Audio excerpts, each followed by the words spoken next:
Sup, you beautiful bastards. Hope you've had a fantastic Thursday morning. I don't know, we're posting this at a different time because this is a bonus video. So that means that, yes, in addition to this morning, the Thursday Philip DeFranco show will be coming out later. This was one of yesterday's most requested stories, but we unfortunately had to cut it for time. So I figured, hey, let's gift the beautiful bastards an extra morning show. Also, very quickly, a big thank you to Ridge for sponsoring this happy accident. And Ridge, if you don't know, is a minimalist front pocket wallet that's slim, RFID blocking, and comes with a lifetime guarantee. I actually like them so much that I had a Ridge wallet before they were even a sponsor. Also, fantastically, they have a special offer for you that we're going to talk about at the end of the video. But with that said, buckle up, hit that like button, and let's just jump into this story about Call Her Daddy. So for those unfamiliar, Call Her Daddy is a super popular podcast hosted by Alexandra Cooper and Sophia Franklin, where they have very open conversations about sex and dating. So they start this podcast back in 2018, and then Barstool Sports picks it up, and Barstool, of course, just a massive enterprise. Right, it's incredibly popular, a lot of traffic, and after Barstool picks it up, that's when we see this podcast just soar. And reportedly, as a part of this deal, Barstool owned the IP of Call Her Daddy while giving both Alex and Sophia salaries for the podcast and bonuses for download. It's being reported that it was a 3-year contract. They're currently in year 2 of it, and after that, they would have the right to potentially take Call Her Daddy back, negotiate with Barstool, or follow a different path for the show. And for a while, it seemed that things were going well, but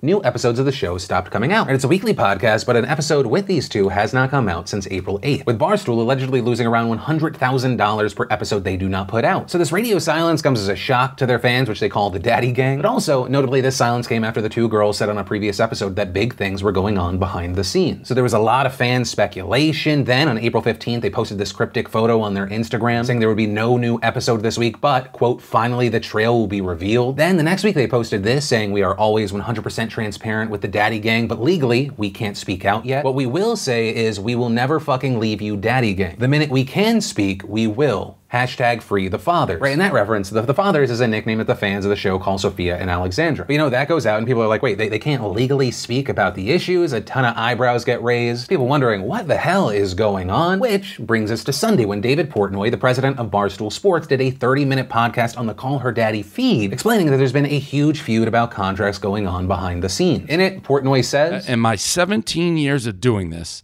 I had never dealt with anybody as unprofessional and disloyal and greedy as those two. Also claiming that Sophia and Alex were actually shopping Call Her Daddy around even though they were still under contract with Barstool. Also, regarding their contract, he said that their base started at $70,000 each. But when all was said and done with the bonuses, Sophia made $461,000 and Alex made $506,000. Also saying when their contract started, they were both making the same base amount of money. But a few months in, Alex went in asking for a raise. With Portnoy saying that Alex got more money because she was the one mainly communicating with Barstool. She was also editing the show. And so when it came time to start talking about negotiations in year 2, David thought they had a good meeting about it, but he later got an email from the girls or potentially their lawyer expressing frustrations. And then on a conference call with Portnoy, he said that their lawyer demanded that Sophia and Alex get a $1 million guarantee for each of them.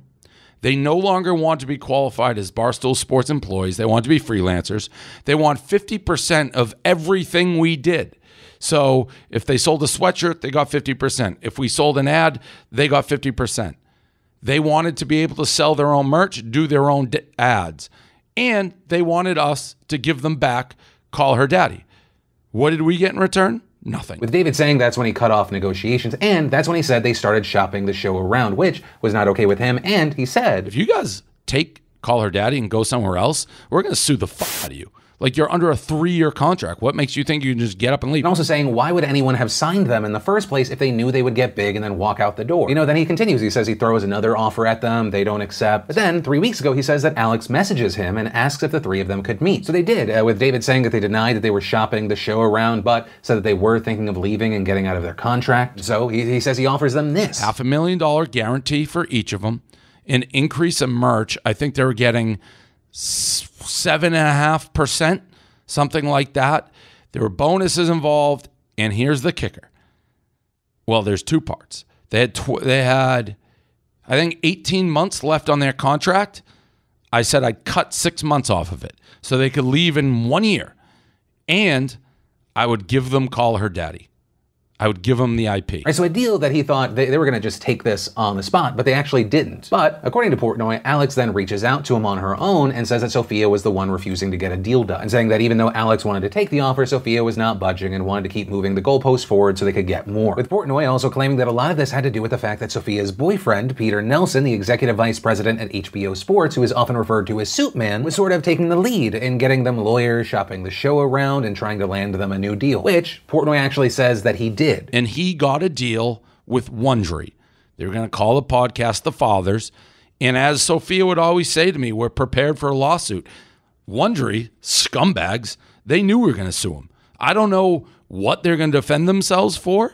It's come to my attention that a certain scumbag agent, who I've never trusted, actually took one of our guys' contracts and showed it to Peter Nelson. And they went line by line trying to figure out, how can we get out of this? I've heard they had conspiracy theories to say that we had gender discrimination. Every trick in the book they were getting ready to use against us to get out of the contract and go to Wondery. So Portnoy says that he calls Sophia saying that Alex wants to get the deal done, that she should get moving because he was thinking about offering Alex her own podcast. Also, it would now involve Alex getting more than Sophia as opposed to the equal 50-50 initially offered, with him also saying that Sophia is getting ready to hit Barstool with a lawsuit. We then finally see Sophia respond to the situation on her Instagram story and basically saying yes, she and Alex did explore other options, also saying they did so for the benefit of the audience, but also saying they could have handled the situation entirely differently and she regrets the way they went about it, with Sophia also saying that she was interested in negotiating back with Barstool, but said, I found out that Alex had gone behind my back and done something. And I found out it wasn't the first time. And also going to say, as much as she wants to do call her daddy, she can't do it under the conditions Alex is. I can't do it while she's demanding that she controls the show. I don't want to be like her employee. We are partners. We've always been that way. We've always been 50-50. And so it's putting me in like an extremely tough position. Portnoy then responds to this essentially saying that he read it as, they were gearing up for a lawsuit. Felt like to me, she was just getting ready for a lawsuit, gearing up for a lawsuit. And to be honest, that's the vibe I've had from her and her lawyers and William Morris and probably Suit Man for the last 2 weeks. But essentially saying Sophia has kind of screwed herself out of call her daddy. Now, I condensed and explained that situation, one, because there were a lot of requests to, but also two, I think it hits on the very interesting note about the evolution and the conversation about media figures, influencers, their relationships with companies, the relationships with the audiences. This is actually something that culture reporter Taylor Lorenz covered in a New York Times article, right? Noting the implications it has for the industry in general, saying media companies have long acted as talent incubators, providing content producers name brand recognition and access to a larger audience. But as that talent builds a following on social media, the balance of power shifts. And so often, talent no longer needs the media company to operate as a middleman, and many realize they could monetize their own platforms more effectively by themselves, right? And you look to this situation, you have Alex and Sophia, general unknowns before this podcast and before Barstool Sports, and all of a sudden now they have millions of people around the world following them, right? And so what you end up seeing are these people that all of a sudden have this audience, they have this power, and they start asking,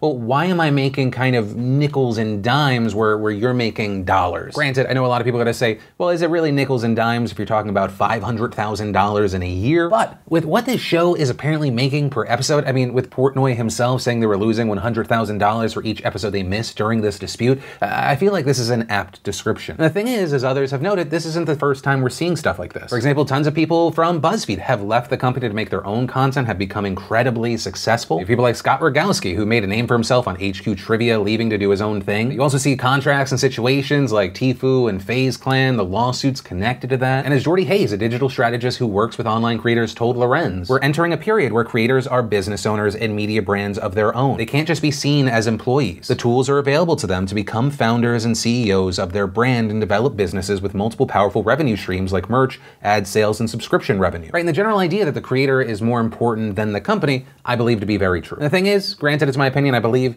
it is a fact, the power ultimately lies with the talent, not the company, which is why there are usually contracts involved, especially with the risk a company takes on when they take on new talent, especially an unknown. Which is also why, in general, you often see companies open to renegotiations because they want to hold on to that person as long as possible. Right? Obviously, it's a different story, but part of the reason I was able to get my show back after many years ago I sold it, it was because at the end of the day, what is the Philip DeFranco show without Philip DeFranco? That's where the loyalty is. It's to the person and, the perceived relationship and character, which which I will say is also part of the reason this may actually be very devastating for Alex and/or Sophia, because the biggest thing being hit here, and it looks like very effectively based off of social media reactions, is their character. In my 17 years of doing this, I had never dealt with anybody as unprofessional and disloyal and greedy as those two. Like, if we offered that deal, I tried to explain it to our PMT guys, a huge podcast, Dan Big Cat. He didn't even understand what I was saying. He's like, what do you mean they get the IP? We didn't get the IP. Nobody gets the IP. And that's a hard thing to bounce back from when members of your audience all of a sudden question your character and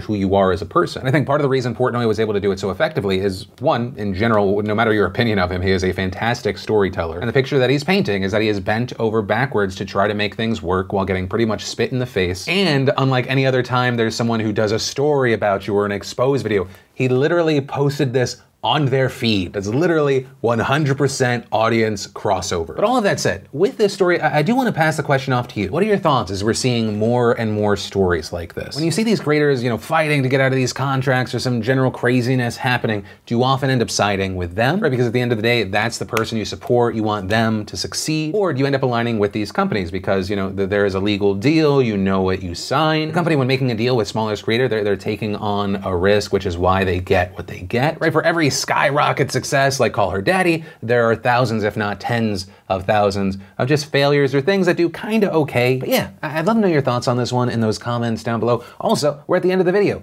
Thank you for watching. Make sure you hit that like button, especially if you want more morning videos. Also, once again, a big shout out to Ridge for sponsoring this video. Also, speaking of the fathers, Ridge Wallet was started, that's so dumb. Transition fail. Wait, segue fail. If you don't know, Ridge Wallet was actually started by a father and son team, and they have a special offer leading up to Father's Day, which is just around the corner. And when you think about a dad wallet or really just men's wallet, you think of these just nasty, bulky things with all the receipts, hotel room keys, spent gift cards, the leather bifolds men use resemble suitcases more than wallets. But with the Ridge, it helps you carry less, but always still have what you need. It comes in titanium, carbon fiber, and aluminum, and on top of that, there are tons of different styles and colors to choose from, making it the perfect gift for anyone in your life. Its awesome, sleek design is definitely what I love most. Right? It just has these two metal plates bound together by a durable elastic band, so it's easy to get in what you want, get out what you need. And with over 30,000 five-star reviews and free returns, Ridge has got you covered with the perfect Father's Day gift, or if you're just upgrading your own gear, get a gift for yourself. So head on over to ridge.com/DeFranco and make sure you use code DeFranco to get 10% off and free worldwide shipping today. But yeah, that's it for this bonus video. I love your face, and